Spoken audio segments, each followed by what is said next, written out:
47, 18h30, tous les sports sur 47 FM. 18h50 sur 47 FM, toujours en compagnie de Jeff Toffoli et notre invité ce soir, Nico Layek, coach des filles de Grandfond, National 3. Salut Nico. Bonsoir. Salut Nico. Avec un début de saison mitigé pour la GS, comment tu qualifierais le début de saison de ton équipe, Nicolas ? C'est ça, mitigé, un petit peu compliqué sur le plan comptable, puisqu'on est actuellement 2 victoires pour 3 défaites. Et après on peut tempérer aussi sur le fait que on a joué Saint-Delphin, Orthez et Amou chez elle. Et donc c'est ces 3 matchs sur lesquels on a pas trop mal figuré. On a gagné Saint-Delphin à la maison après prolongation, ce qui est pas mal, très honorable même. Ouais, parce que c'est une équipe qui s'est très fortement renforcée aussi à la pré-saison. On fait un beau match aussi contre Orthez à la maison et on perd de 11, mais sur le match il y a 5-6 points de différence. Après ça joue, on demande de faire les fautes sur les fautes pour les lancers francs et tout. Mais c'est une équipe qui l'année dernière était en play-off et qui a priori devrait terminer, si elle termine pas deuxième, si elle termine pas première, elle terminera deuxième. Et après on perd à Amou après prolongation d'1 point. Un match que normalement on aurait dû gagner. Après on a mal géré les temps forts. Donc sur le plan comptable on n'est pas très bien. Après sur les équipes, par rapport aux équipes qu'on a rencontrées, on a fait peu de contre-performances, si ce n'est le premier match où on est allé perdre à Talence, et c'est ce match-là qui nous fait défaut actuellement. Je pense que on s'est présenté à ce match-là en pensant que il suffisait de mettre le short et le maillot pour gagner le match. Et face à une jeune équipe qui monte et qui a des qualités. Et nous on n'a pas abordé ce match-là comme on aurait dû. Et il faut qu'on rattrape ce faux pas-là. Et comptable, c'est pas très bien. Après, vis-à-vis le calendrier qu'on a eu, on n'a pas fait de contre-performance mis à part le premier match. Alors, on y reviendra sur le calendrier parce que c'est vrai qu'il y a une aberration pour moi. Ça fait un peu bizarre, mais bon, avant de ça, tu parlais de Saint-Delphin qui s'est bien renforcé et contre qui tu n'as pas été ridicule. Alors, aucun match, tu as été ridicule. Mais est-ce que tu peux nous parler, toi, de ton recrutement, sur quoi tu as misé, sur quelle force, les priorités, les postes de jeu? Les priorités du recrutement à l'intersaison étaient de répondre aux points d'interrogation que les filles nous ont posés, dans le sens où quand tu dis nous, c'est toi, ton staff et les dirigeants ou que moi les dirigeants, ouais. Dans le sens où dans un premier temps nous on a souhaité se séparer de 2 joueuses. Il y a une joueuse qui a arrêté de jouer, une autre joueuse qui a quitté le club.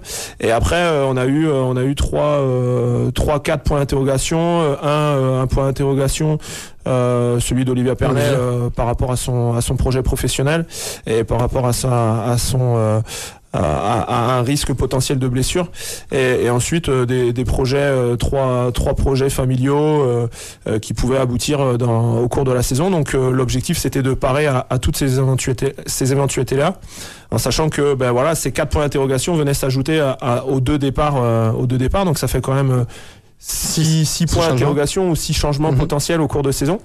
Donc il fallait que numériquement on arrive à couvrir tout ça. Il fallait également qu'au niveau de la qualité, dans l'objectif de continuer sur ce qu'on avait fait la saison dernière, qu'on arrive à continuer à progresser et à recruter plus vers le haut que vers le bas. Donc du coup on a effectivement plusieurs arrivées. On a recruté 3 joueuses à l'intérieur, une joueuse qui est arrivée blessée et qui va bientôt reprendre, en la personne d'Elena Barra, qui jouait en National 2 l'année dernière. J'ai vu je te coupe 2 secondes. J'ai vu le match de dimanche là. Je sais pas quel âge elle a, cette demoiselle là, mais elle avait très très envie de jouer. Ça se voyait comme venir au milieu de la figure. Sur le banc, elle était à fond. Elle est à fond. Et pour elle, j'imagine que ça doit être compliqué parce qu'elle arrive elle change de région, elle arrive dans un nouveau club qu'elle connaît pas.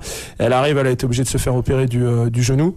Elle est en rééducation et elle devrait reprendre d'ici 2 à 3 semaines.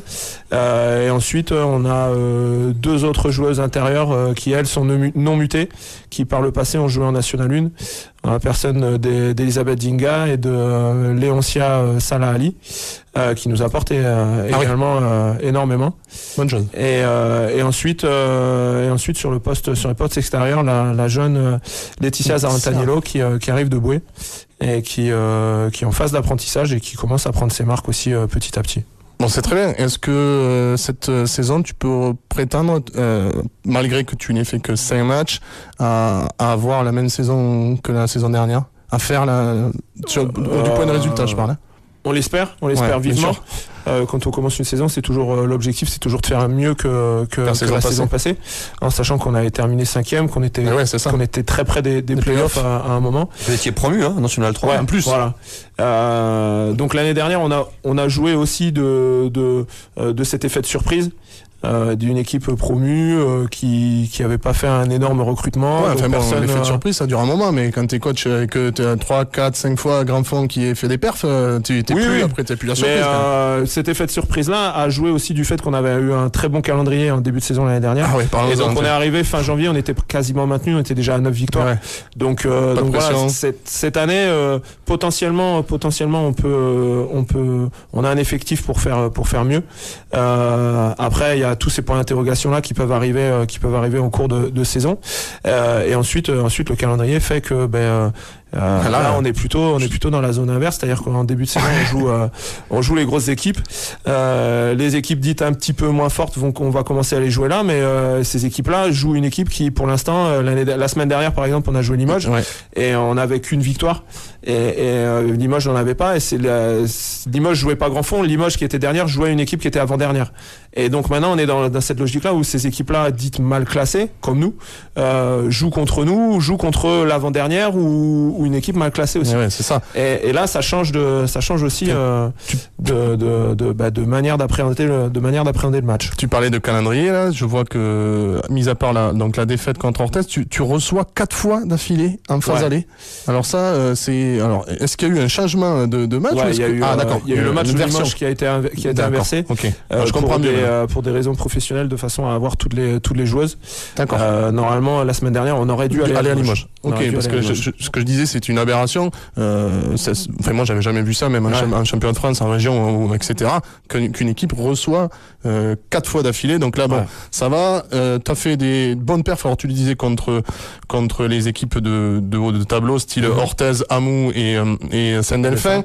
Maintenant, tu vas griller ton joker contre Orthez sur ces 4 réceptions. Tu as gagné contre Limoges. Est-ce que les victoires sont absolument nécessaires contre Vaquier, Bouloc et Colomiers, 2 équipes de la Haute-Garonne, avant le déplacement à Garonne? Oui, bien sûr. On était parti sur... On essaye de fonctionner par cycle, et donc on était parti sur les 4 premiers matchs.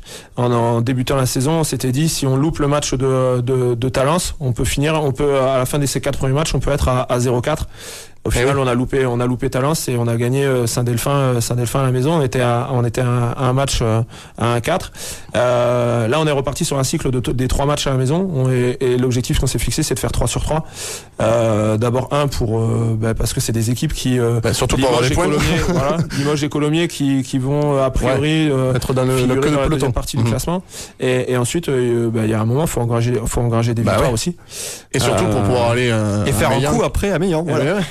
Alors pour faire un coup, peut-être pas, parce que c'est ça a l'air costaud quand même, le GAB. Mais attention, ils ont des blessés actuellement, donc il y a beaucoup de blessés au GAB, mais ça va être un très très gros match, ça c'est sûr et certain. Et par contre, quand je te dis besoin de victoire, c'est y aller sans pression, c'est-à-dire que ça reste un match contre une équipe de haut de tableau pour l'instant, parce que Grand Fond ils ont encore 2 victoires à acquérir avant d'aller au GAB, donc peut-être qu'eux aussi seront dans le haut de tableau. Et ça reste une équipe de haut de tableau, et y aller sans pression. Quand tu viens de gagner 3 fois chez toi, ça peut être sympa. C'est sûr, le GAB a fait un très bon recrutement, fait un très bon début de saison, a été capable de gagner à Talence de 28 points, là où nous on a perdu, lamentablement, mais nettement par rapport à ce qu'on aurait dû faire. Et c'est sûr que que ce match-là va amener cette saveur de derby. Voilà. Après, pour l'instant, on est clairement sur ce cycle de 3 matchs. Ouais. On avait Limoges, Vaquier et Colomiers. Et on est pour l'instant uniquement axé là-dessus. Et le match de Vaquier sera déjà un très gros morceau, sachant que c'est une équipe qui est promue, mais c'est une équipe Vaquier, c'est le nord-est toulousain. Ouais. C'est le grand fond de la saison dernière. C'est ça, sauf que c'est un effectif qui est composé uniquement de joueuses qui ont déjà joué en National 1 et National 2, puisque c'est toutes les déçues de Tournefeuille et de Colomiers qui se retrouvent là. Et donc c'est des joueuses qui ont un sacré bagage et qui ont un sacré vécu. Déjà. C'est dimanche ça pour les filles, non? Dimanche à 15h30. Dimanche à 15h30 et puis le samedi soir donc le BCLA contre Gardone et la BC contre Laurent. En même temps au stadium. Voir la première victoire d'Agen au stadium cette saison. On l'attend, Nico, la première victoire. Performer à l'extérieur, on a gagné 2 fois à l'extérieur. Vous faites le plus dur. Pareil, on a joué Cahors. Ouais, c'est du costaud aussi. Donc, c'est du lourd. Il y avait la victoire à Colomiers à l'extérieur. Bref, on te réinvitera pour parler de l'ABC. Merci à Nicolas Yeko. Bonne saison aux filles de Grand Fond. Et puis Jeff, on se retrouve la semaine prochaine. Ouais, un petit bisou à nos anciens joueurs et joueuses. Un gros bisou même qui nous écoutent. Ouais, on s'embrasse. Merci Jeff. À la semaine prochaine. Vibrer Sport avec Sport 47. 19h sur 47 FM.